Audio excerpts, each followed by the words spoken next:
So ito pala mga idol, ano, sa mga baguhan, ito yung ating input ay XLR female.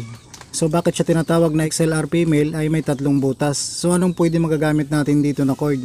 So ang magagamit natin dito na cord, katulad nito mga idol, ang XLR male, kasi may tatlo siyang pin. Ayan, yung tatlong pin na yan nasa loob.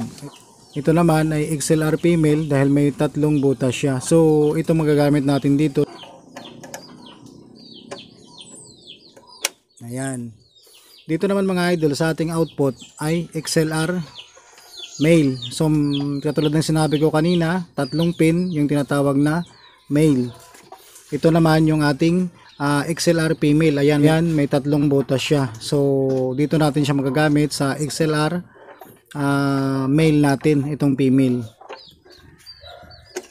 Ayan. Ayan na yung ating connection, ano. So dapat mga idol, bago tayo bumili ng cord, tingnan muna natin yung mga available na input at saka output ng ating mga gamit para hindi masayang yung binili nating mga cord, no. Katulad nito, mayroon naman tayong nabibili na ganito, no. Ito ang male, ito naman ang female. So ganun lang mga idol.